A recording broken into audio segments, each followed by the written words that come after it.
G.R.. शिक्षण या आपल्या यूट्यूब चॅनलमध्ये आपणा सर्वांचं पुन्हा एकदा सहर्ष स्वागत.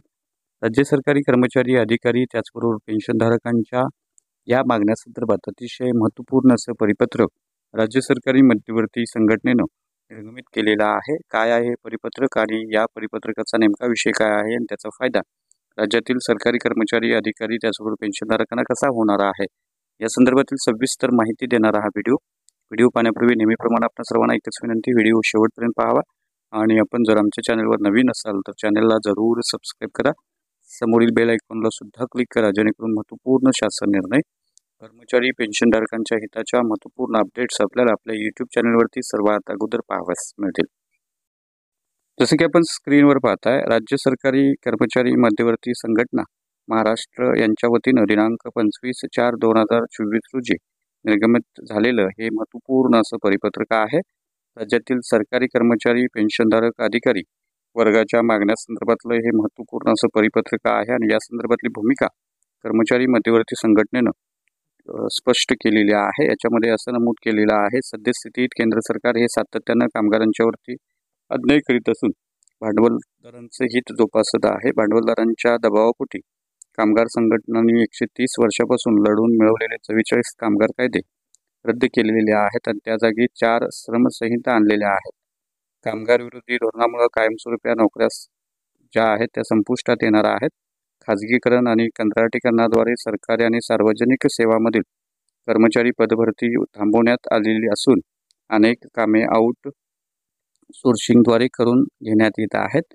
केंद्र सरकारी कर्मचारी आणि राज्य सरकारी कर्मचारी यांचं भविष्य अंधकारमय करणारा अंशदायी पेन्शन योजना PFRDA ॲक्ट रद्द करण्यासाठी लाखो कर्मचाऱ्यांनी सातत्यानं देशव्यापी आंदोलनं करूनही सरकार या संदर्भात दुराग्रह सोडायला तयार नाही.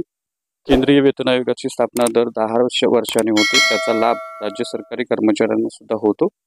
केंद्र सरकारनं अद्याप 8व्या वेतन आयोगाची स्थापना केलेली नसून तसा विचारही नसल्याचं निवेदन संसदेत केलेलं आहे. ही बाब अतिशय गंभीर आहे. देशात लक्षावधी सरकारी पदे रिक्त असून त्या पदांचा कार्यभार कार्यरत कर्मचाऱ्यांना सांभाळावा लागत असल्याचं त्यांची मानसिकता व शारीरिक अवस्था त्यामुळं अत्यंत दयनीय झालेली आहे. आशा वर्कर्स असो, अंगणवाडी, महिला परिचर यांच्या मानधनवाढीचा प्रश्न संपूर्णतया सुटलेला नाही. त्यांना कामगार हा दर्जा देण्यासही सरकार तयार नाही.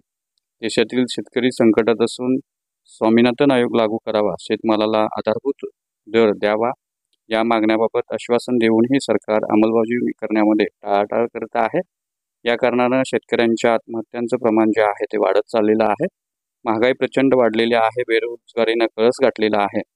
लोकसभेच्या निवडणुकांचा कार्यक्रम सद्यस्थितीत सुरू असून दिनांक 4 जून 2024 रोजी मतमोजणी होऊन नवीन सरकार केंद्रात अस्तित्वात येणार आहे. लोकसभा निवडणूक अत्यंत महत्त्वाची आहे आणि या निवडणुकीत कामगार, कष्टकरी यांचं हित लक्षात घेऊन कर्तव्य भावनेनं मतदानाचा हक्क बजावणं आवश्यक आहे आणि सर्व कर्मचाऱ्यांनी कामगार विरोधी, शेतकरी विरोधी, जनता विरोधी, संविधान व लोकशाही विरोधी तत्वांचा पराभव करण्यासाठी सजगतेनं मतदान करावं असं आवाहन करण्यात आलेलं आहे.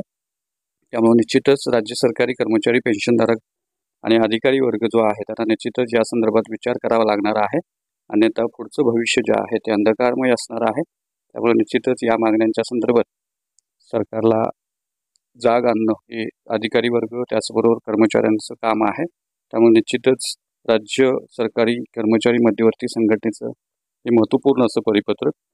अशाच महत्त्वपूर्ण बातम्यांच्यासाठी, रोजच्या महत्त्वपूर्ण अपडेट्ससाठी, महत्त्वपूर्ण शासन निर्णयासाठी चॅनलला सबस्क्राईब करा. व्हिडिओ आवडल्यास लाईक करा, शेअर करा. धन्यवाद.